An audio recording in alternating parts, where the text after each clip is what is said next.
बेइज्जती, मुझे इस शैतान से आजाद करो, मैं सब कुछ त्यागने को तैयार हूं। तभी मंदिर के पास लगा आईना कंपन करने लगा।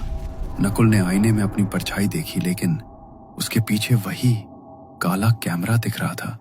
नकुल को अचानक वो पुरानी बात याद आई, जब अहंकार चरम पर हो तो उसे अपना ही चेहरा दिखा दो, वो खुद को ही भस्म कर लेगा। नकुल के चेहरे पर एक दृढ़ मुस्कान आई। उसने कैमरे को उठाया और उसे आईने के बिल्कुल सामने एक स्टैंड पर लगा दिया। उसने उसका सेल्फ टाइमर बटन दबाया। टिक टिक टिक। कमरे का तापमान अचानक गिर गया। हवाएं चक्रवात की तरह घूमने लगी। आईने के भीतर से वही काली परछाई बाहर निकलने की कोशिश कर रही थी। 3, 2, 1। क्लिक। कैमरे के लेंस ने आईने में दिख रहे अपने ही प्रतिबिंब की फोटो खींच ली। एक तेज नीली रोशनी पूरे बंगले में फैल गई। कैमरे के भीतर से हजारों रूहों की चीखें एक साथ गूंजी, जैसे कोई नरक का दरवाजा बंद हो रहा है। देखते ही देखते कैमरा दतकती आग में बदल गया और पिघलकर राख हो गया। श्राप का अंत हो चुका था, लेकिन अब भी नकुल के मन को शांति नहीं थी, क्योंकि उसे अपने पापा को ढूंढना था। वो फर्श पर बैठ गया और अपने पिता की उस धुंधली फोटो को घंटों निहारता रहा। उसने फोटो को गौर से देखा। दीवार की ईंटें, सीलन का वो खास निशान और कोने में पड़ा एक पुराना लोहे का संदूक। नकुल की आंखें फटी की फटी रह गईं।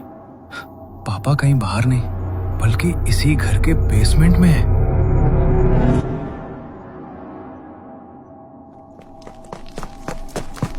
नकुल पागलों की तरह उस पुराने घर की ओर भागा, जिसे उसने सालों पहले छोड़ दिया था। उसने बेसमेंट का भारी जंग लगा दरवाजा ठोकरों से तोड़ दिया। अंदर घुटन और अंधेरा था। जैसे ही उसने टॉर्च चलाई, उसकी रूह कांप गई। सामने कोने में लोहे की भारी जंजीरों से जकड़े हुए एक बुजुर्ग व्यक्ति बैठे थे। उनके बाल सफेद हो चुके थे और शरीर हड्डियों का ढांचा बन चुका था। पापा! नकुल दहाड़ मारकर रो पड़ा।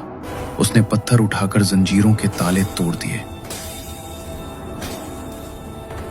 उसके पिता ने धीरे से आंखें खोली और धुंधली आवाज में बोले, नकुल बेटा, क्या तुम सच में यहां हो? नकुल ने उन्हें गले लगा लिया। सालों का दर्द आंसुओं बनकर बह निकला। पिता के कांपते हाथों ने नकुल का चेहरा छुआ। नकुल बेटा, मुझे लगा था मैं कभी सूरज की रोशनी नहीं देख पाऊंगा। जब वे बाहर आए और नकुल ने उन्हें सुरक्षित महसूस कराया, तब उसके पिता ने वो खौफनाक सच बताया।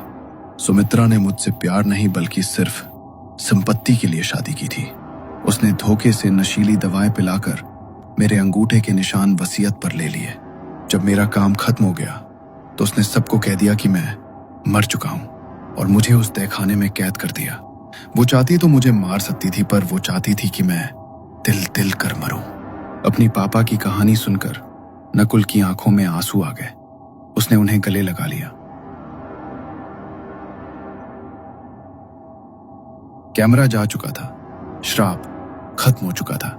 अब नकुल के पास कोई ऐसी मशीन नहीं थी जो भविष्य दिखा सके, लेकिन उसके पास उसका आज था और उसके पिता का साथ था।